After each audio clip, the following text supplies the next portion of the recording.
Hi gang, Rob here. It's the afternoon of 24 November 2019. Just sitting at the computer this afternoon, cutting together a bunch of clips I took while visiting Bark River Knives this Friday. I wanted to go up because Gunny Sidekicks and CPM-3V were going through the factory this week. You guys started clamoring for this knife to be made again and in this steel back in July. Well, Jay Rao at Knife Ship Free, who is our exclusive retailer for this knife, and Mike Stewart at Bark River Knives, and I all kind of saw the same Facebook thread at the same time. We got together by telephone behind the scenes that day, and we set this second run of Gunny Sidekicks in motion. And it is happening, my friends. You're going to see in this video, there are knives, and they're just about done. I think Jay and I decided not to drop these knives on Black Friday or Cyber Monday. Jay wants to be able to do them justice from a photograph standpoint. Also make sure that the crew at Knife Ship Free is back from the holiday, focused on their work, so we can do this drop seamlessly and perfectly to minimize any flubs, because you guys get cranky when there are flubs, and we want you to be happy. So the video you're about to see is a walkthrough of the Gunny Sidekick by Bark River, blade designed by yours truly, as it moves through the assembly and finishing process at Bark River. So enjoy it and be ready. Stay by your computer. Announcements to follow. Hi gang, Rob here. It's the morning of 22 November 2019. You are looking at racks of Gunny Sidekicks in 3V at Bark River Knives. All assembled, ready to have handle shape, blades finished ground. Hi, Rob. Good morning. How are you? Fine. What we're going to be doing this morning is walking some of these through from start to finish, from assembly to final grinding. Mr. Stewart saved out about a dozen or so just for this visit. Here are some more. So we're going to watch the Gunny Sidekick and CPM-3V from assembly to finishing this morning. Expect these knives to drop at Knives Ship Free, the best place to buy knives, period, the week after Thanksgiving. More information on that final date and time to follow shortly. But hang with me, guys, and we will see this knife from start to finish in the Bark River factory. So we're at the assembly table. We're ready to build these dozen. I just wanted to show you guys one thing before we get too deep into it. Notice the sharpening choil has been reduced in size a little bit from the first run. I think when you see them built up, you'll notice that. Something we did as kind of a design feature, a statement feature in the M4 Gunny Sidekick, that we reduced this a little bit so it doesn't dominate the design. We're here with Andrew and Mikkel. We're going to build these up for you and show you how it's done at Bark River. Fun. How you like working here? Love it. Pretty cool to be able to build toys for a living, isn't it? Oh, I love that. Knives are my favorite things. I love knives. Always have to have chrome, and the best part is I don't have to go to college for something I love. All right, so explain a little bit about what we're doing here at this assembly table. Right now what we're doing is we're laying out the handles, we're laying out the blades, we sand the handles, and then we put the Corbies in them, and we're gonna spraying them down. Let it sit for about 3 minutes so that way the adhesive and the glue can start connecting and be so solid that you really won't be able to pull them apart. Gotcha. Literally you gotta beat them apart. So a Corby is? this little thing right here. We have a male and female. And what the male and female is for is go that way. There's threads inside the female. And you literally can just, and that'll keep it solid and what looks like a pin in a finished knife is actually a threaded fastener. Yep. So you get the glue bond, you get the mechanical bond, makes the handles virtually indestructible. Pretty much. Takes a lot. So as most of you know who have followed the Gunny Sidekick over the last couple of years, it is a gunny. The handle is all gunny, and then the blade is a specially designed broader clip point, about 4 inches in blade length. Just a great little knife to have on your side as you go throughout the day. Looks like we got a little desert ironwood going on, Mikkel. Yes. It signs up really nice too with the, like the 3D dimensions in it. Yep. Bottom up I don't know how your iPad works.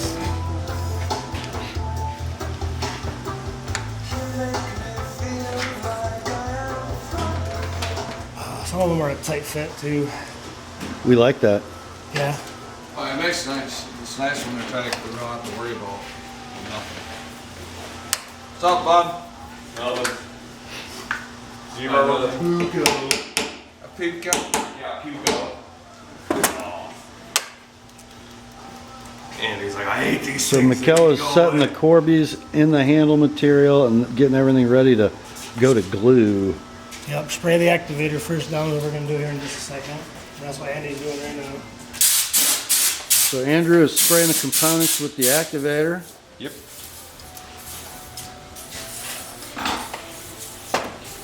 Which will let the material accept the adhesive.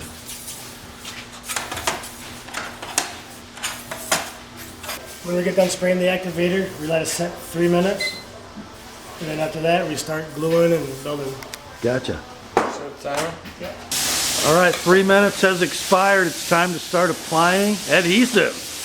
Yep. Loctite A324.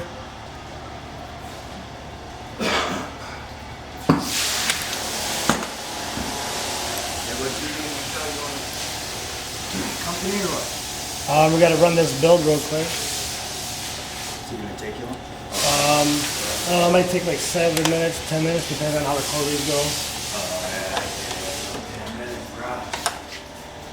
Figure that out now. Glued up, tightening screws. If they want to work. Yeah.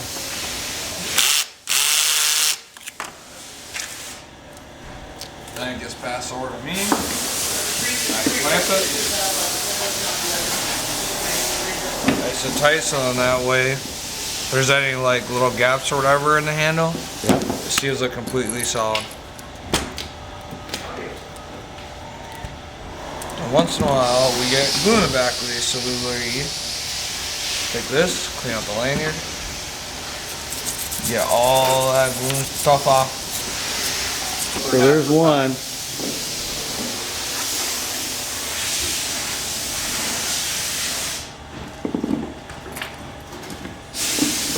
The glue goes on the bead. We smooth it with the old popsicle stick. Yep. You want to get it as smooth as you can, otherwise it'll cause problems for gaps if you get a lump and it dries, because it does Right. expand. Not a lot, but.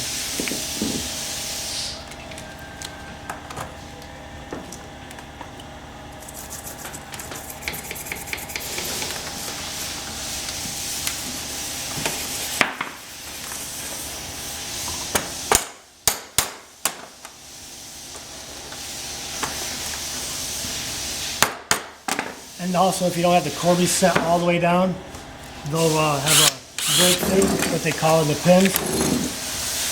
And it comes back to us and we'll have to replace it. The Corby anyway.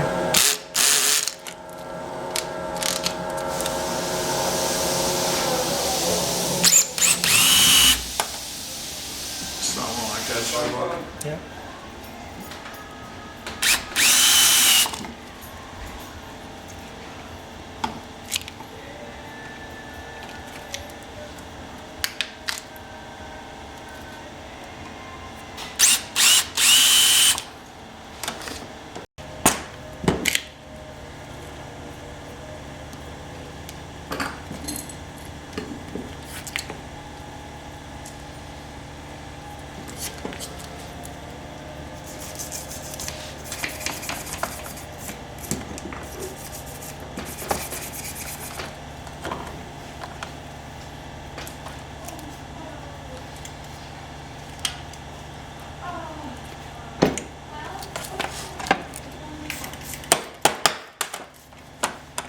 That's gonna be a good looking handle. Now, some of them look really nice. You wouldn't think what they look like until after they polish. It's totally different material after it gets polished. Alright, some of these are really beautiful.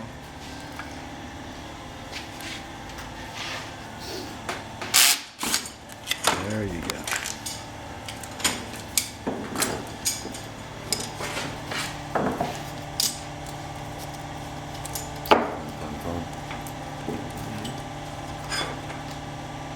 Every day, 24/7. He's not working you 24/7, is he? He does. Must be that new director of operations. Right. Alright, most of the time we do come in for overtime.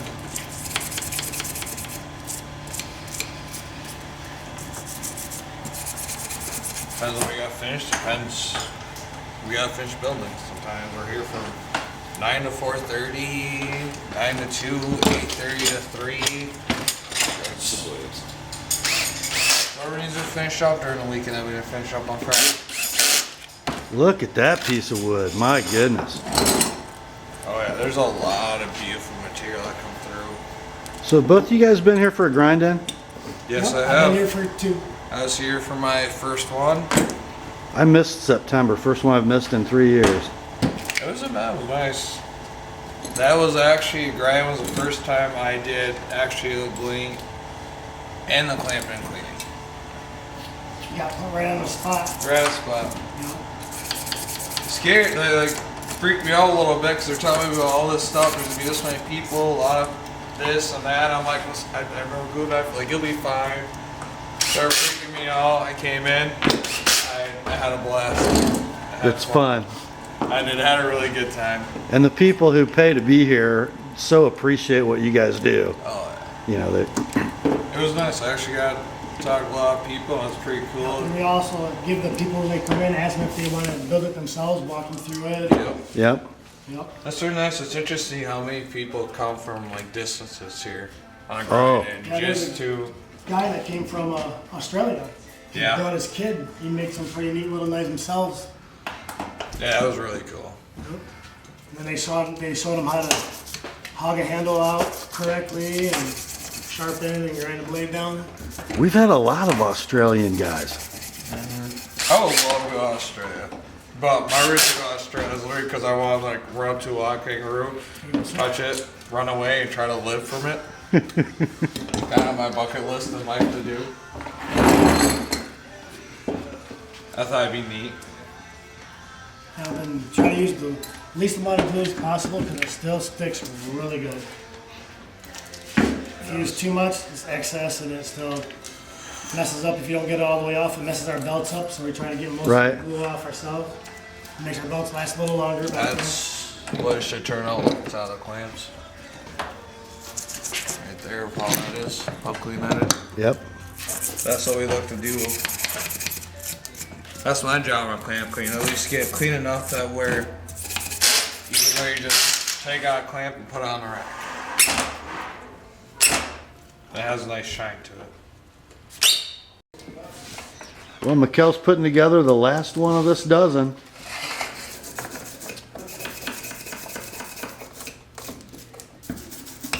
You guys are pretty fast. Probably less than a half hour to assemble and glue up and clamp up all 12 of these knives. When I first started, it took me forever. I was making runs forever, but now we're like Two racks? 3 an hour.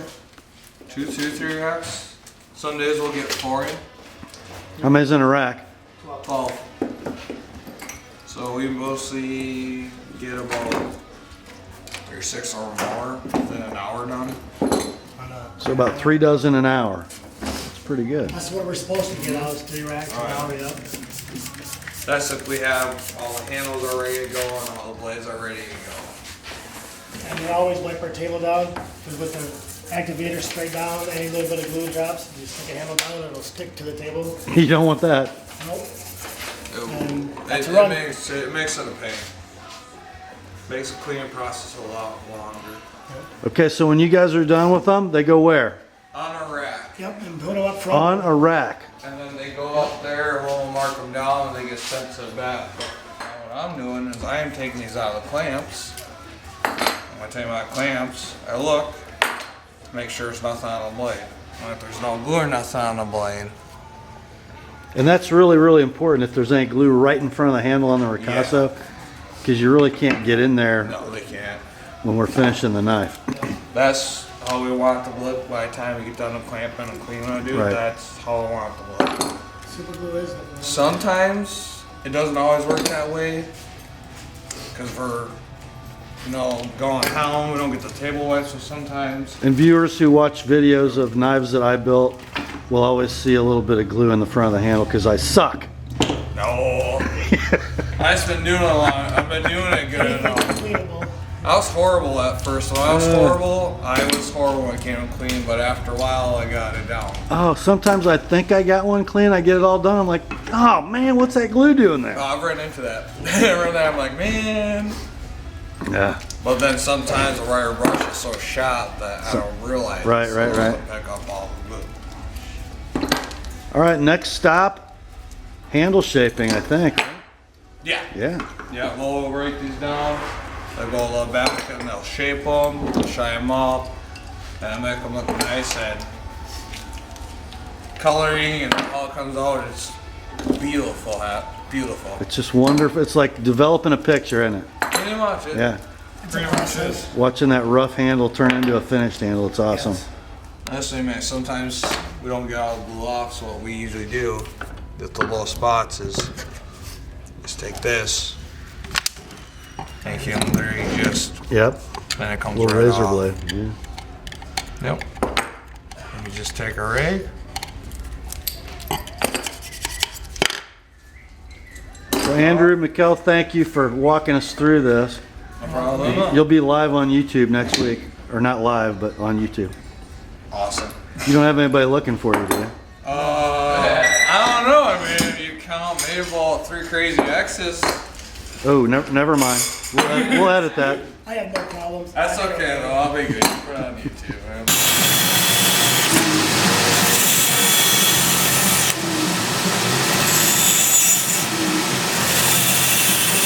What Ernie's doing right now, guys, is because it's sort of a thinner handle, the Corby bolts are exposed a lot. Rather than remove all that excess with his belt grinder, he's come to the bandsaw. What we don't want to do is overheat a Corby bolt and have it fly out of the handle. Have you ever had that happen, Ernie, where you overheat a Corby bolt and it blows out of the handle? Yeah, usually on the acrylic if you're not careful. Right? The softer materials, the lighter materials can burn. You get the burn ring all around the pan. The acrylics will have little melts. That's the cause little melting of the material. So this solves a lot of those problems. Okay, gang, we are at the hafting line. We got racks of Sidekick ready to have handle shaped. Ernie! Good morning. Good morning.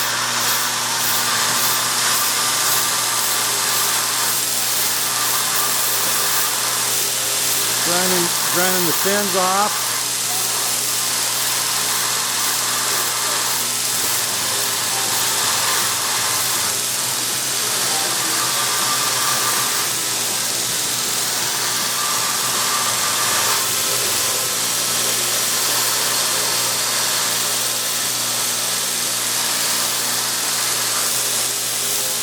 So how you been? I didn't get to see you in September. Pretty good. Just weather's Friday. Yeah. The quarterback is really messed up. Really wore us out.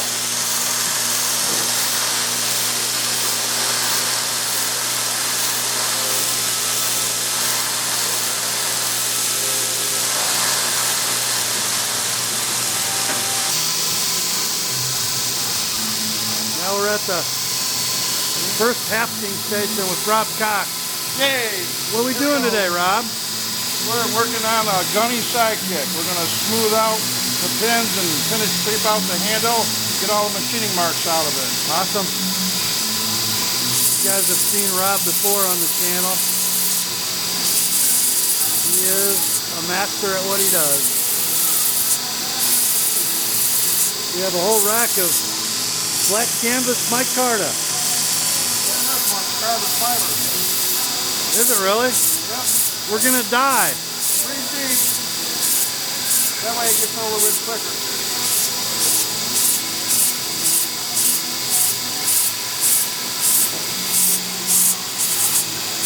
So when Rob gets done this handle, it will basically be a finished dimension. And the rest of the hafting line is getting rid of scratches and bringing it to a polish.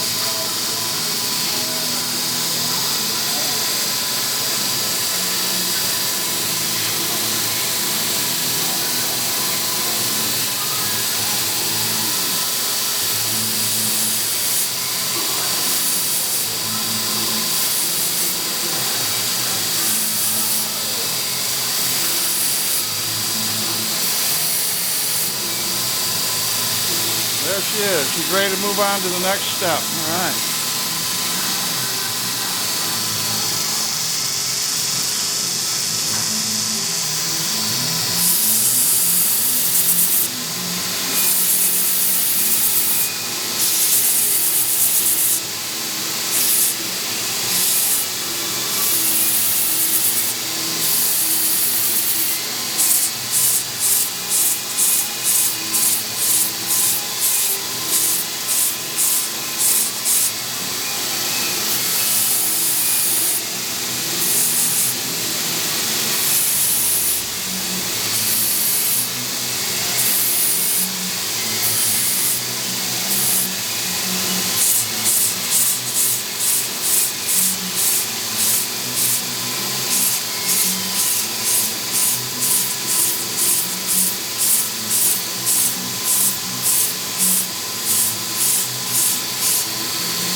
While we're waiting on the rest of the hafting process, a little inside terminology has come to light.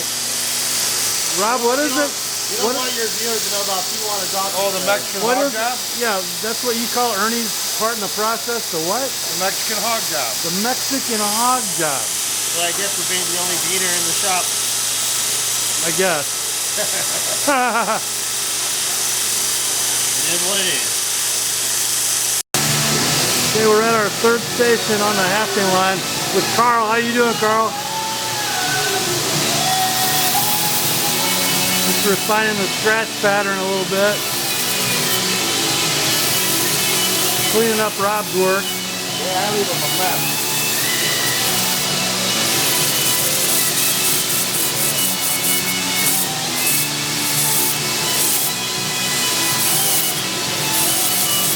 First one is that same carbon fiber knife that we saw at Rob's station.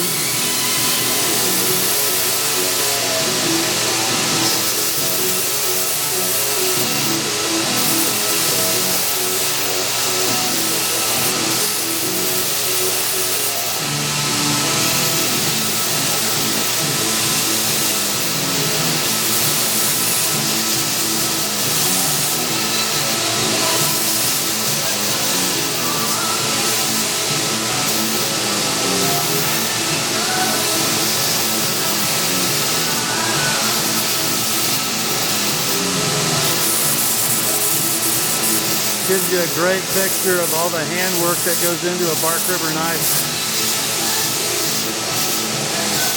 Even a knife like the Gunny series where the handles are pre-made on the CNC, the amount of hand finishing that's required is pretty amazing.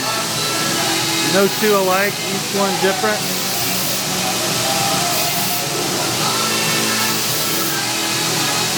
But the same.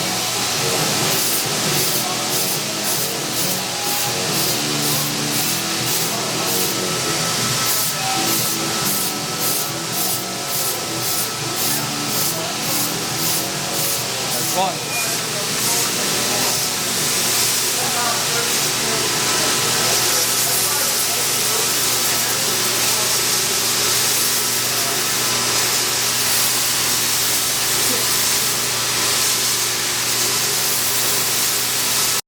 Okay, we're moving over to the micron belt with Mary. How you doing, Mary? I'm good. How are you? Good. Fresh belt for this white knife. Don't want to impregnate it with any dark spots.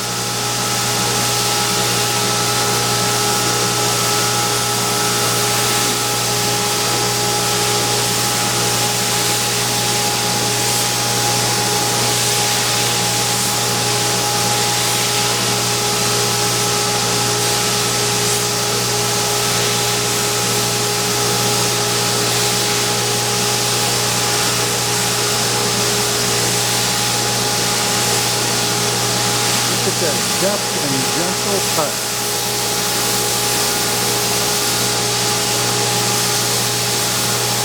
Looks like you're standing with love, Mary. These are very tricky. They get little grooves in them and you have to smooth them out.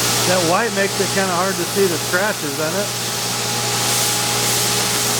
Dark.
Okay guys, we have Rachel and we're starting on the compound wheels now. What grit are these, Rachel? 120.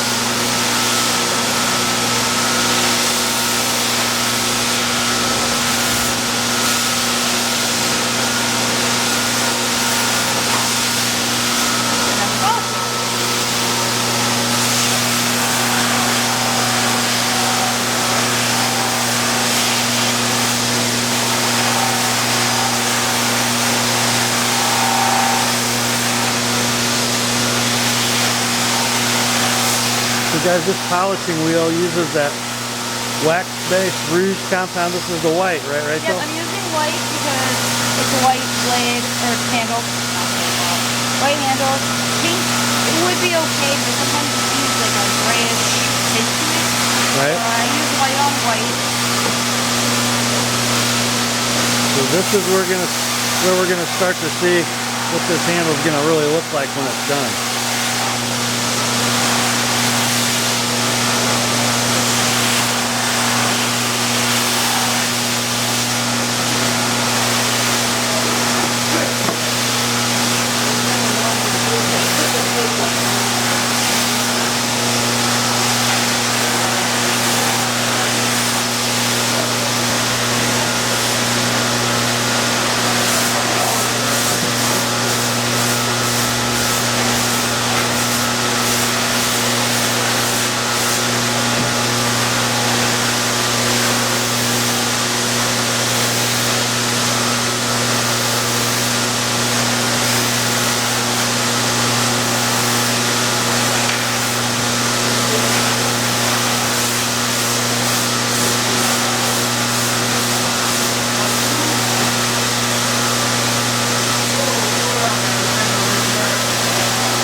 Yeah.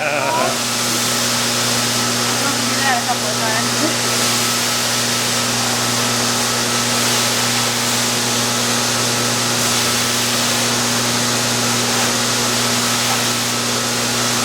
And nice and smooth.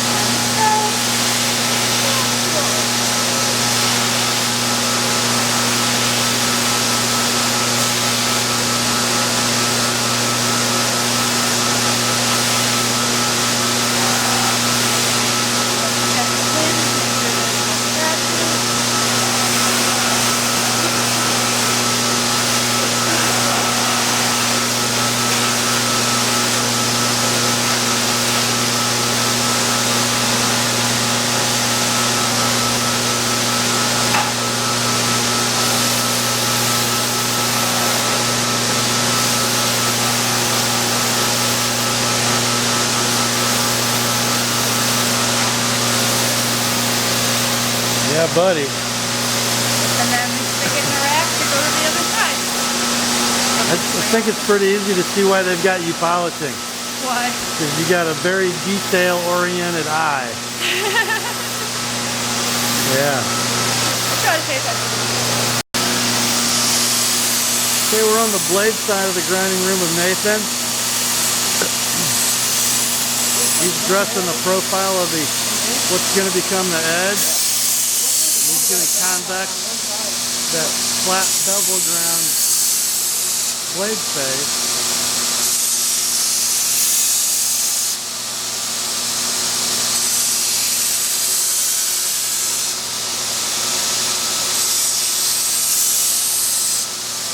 He's kind of starting near the edge and working his way back.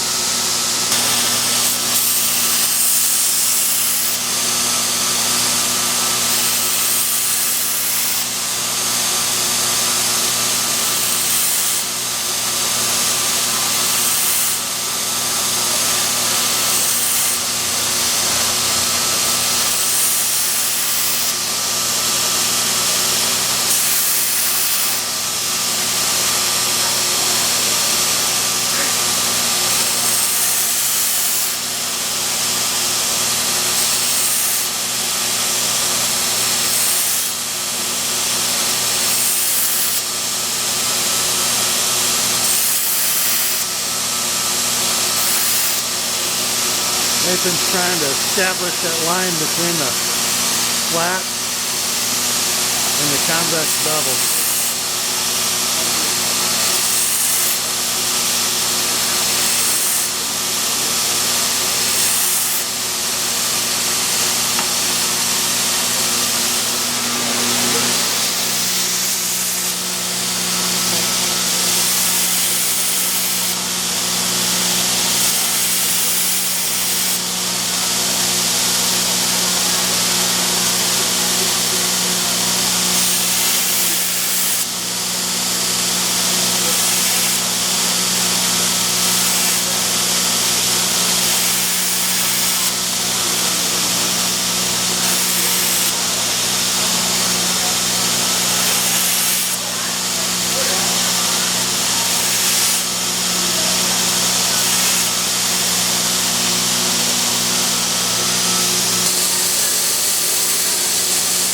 Nathan was on an 80 drip belt. Now we're at Mike with a 120. Just refining the scratch pattern in that convex drawing that Nathan just did.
Mike's cleaning up the sledge.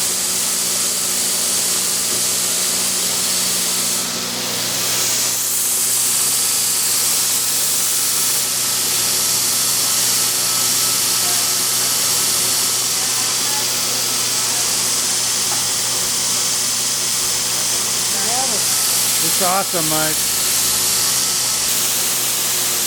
Now Mike's moved over to the 240 belt from the 120. So it's finding that scratch pattern even more.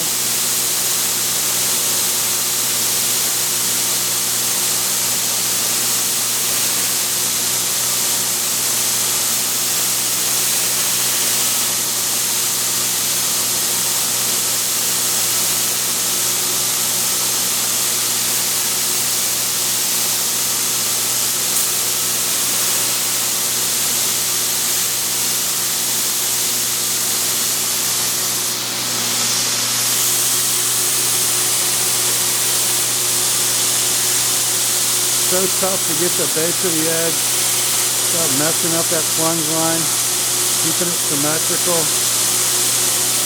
not getting no recurve near the cutting edge. It's an experienced set of hands and a great eye.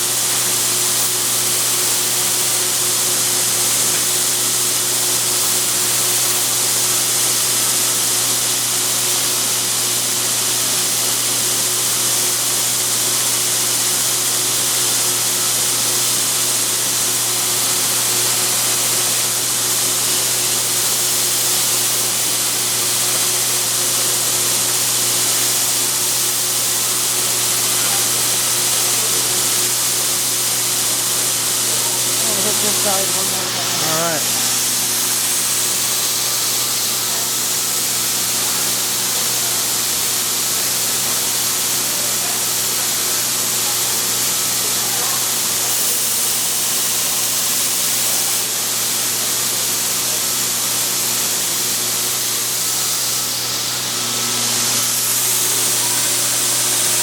And finishing up with the sledge. All right. Now we're off to the wheels, right? Taking out the Jesse. Burr on it, and then I take the burr off on the grease wheel. So 120 on the wheel to start, and then 240. Pretty much, yeah. They call hit. Like that's like a clean pass. See all the scratches are gone. Just to make a nice, pretty satin. Yep.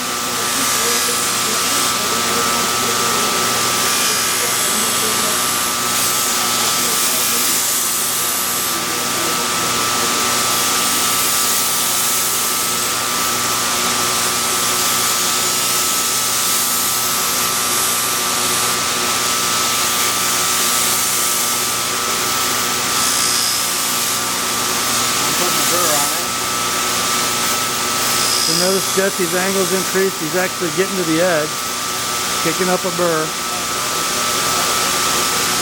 Now over to the 240.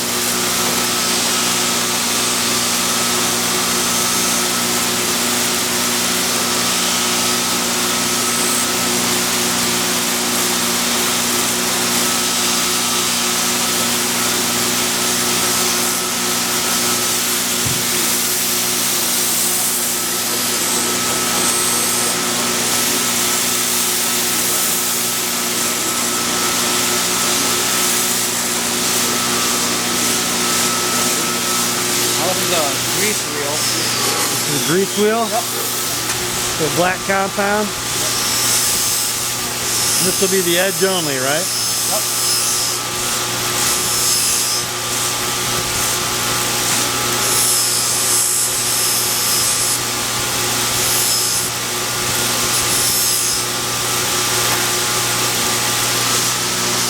Now we got to check for sharpness. Uh-oh, you're going to put me out of business.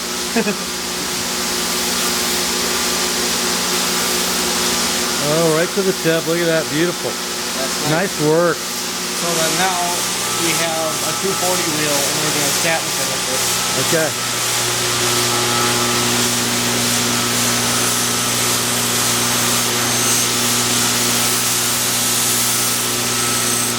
sort of blending that transition between the grease wheel sharpening and the satin that you applied the first time. Yeah, I'm pushing the grease line off of it. Right. Without hitting the edge.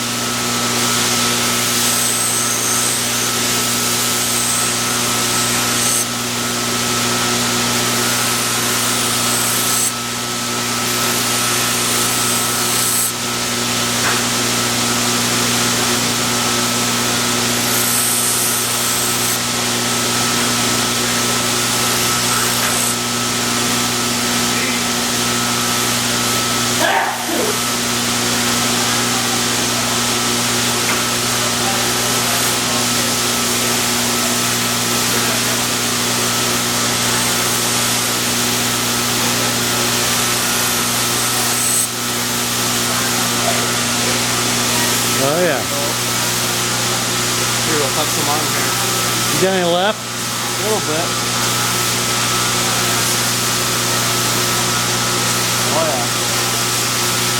Smooth as a baby's butt now. Yep. Now we're gonna polish the handle.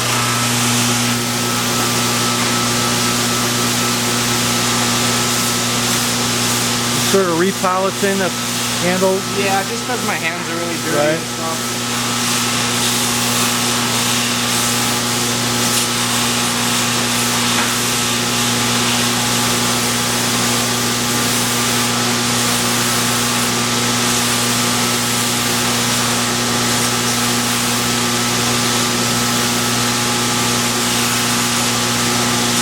There you go. Beautiful. Thanks, man. Yeah, no problem. What do you guys think? Pretty sweet. Thank you, Jesse. Appreciate it. No problem. Okay, Grind In fans.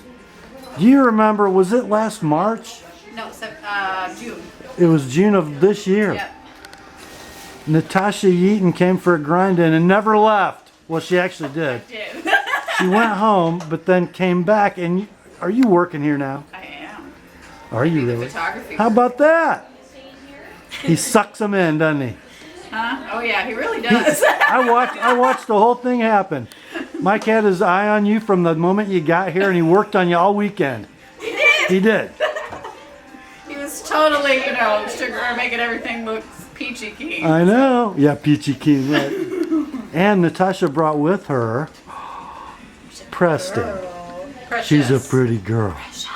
Who's a pretty girl? Who's a pretty girl? Look at you. Oh, what a baby. I feel like she's posing. Nice pose. That's amazing. Picture. Yeah, get my good side, Mr. DeMille. Yeah. Yeah. Oh, are you so pretty? Who's a pretty girl? Girl. Huh, there she is.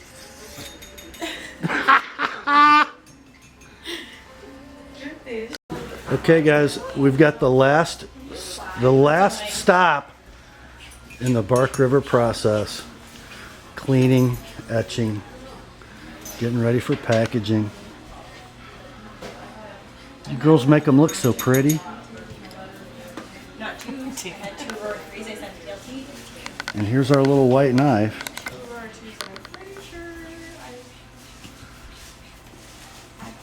Okay, I have a bet going on. When Mike Stewart does desk videos of knives, he always uses black canvas micarta. That's like his thing. The bet is, can Rob get Mike to do a desk video of a white knife?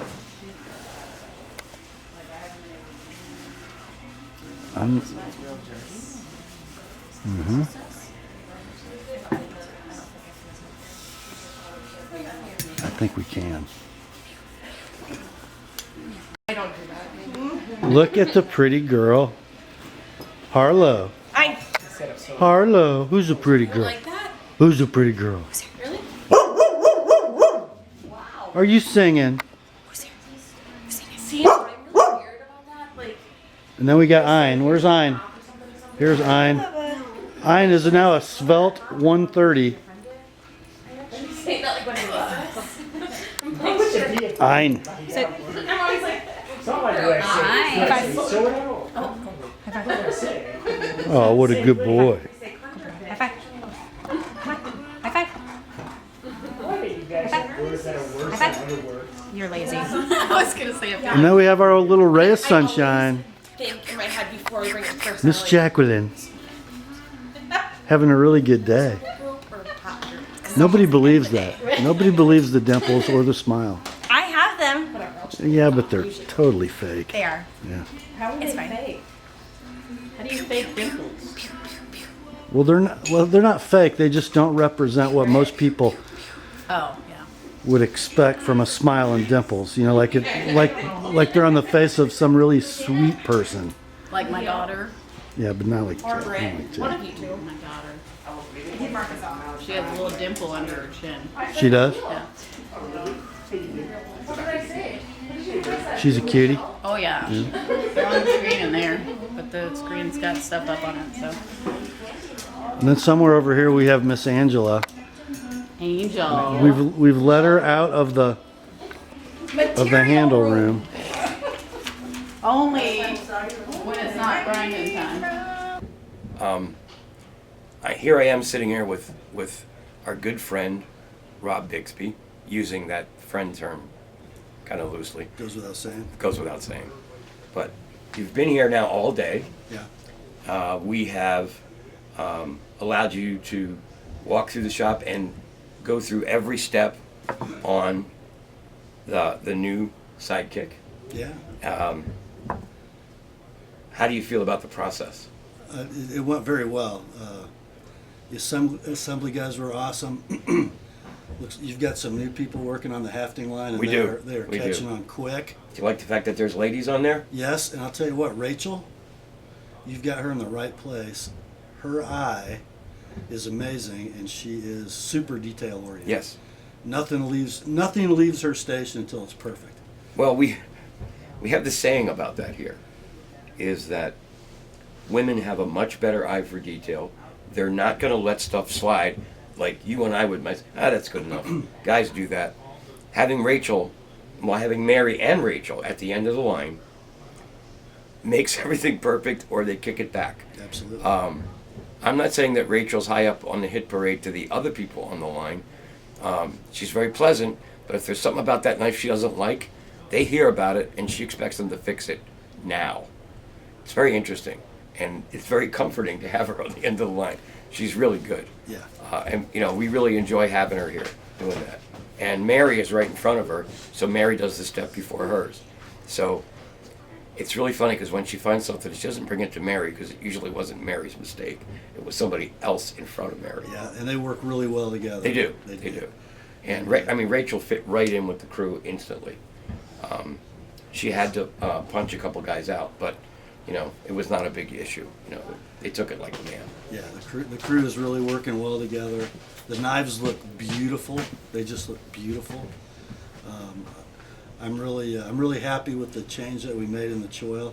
You guys know the first M4 knives were, the sharpening choil was kind of a statement for the design, but it kind of dominated the design. Yeah, not in a good way. So from a user standpoint, the trail doesn't make that much difference. But from a visual standpoint, and also to me, it just was a little bit too abrupt. Yep.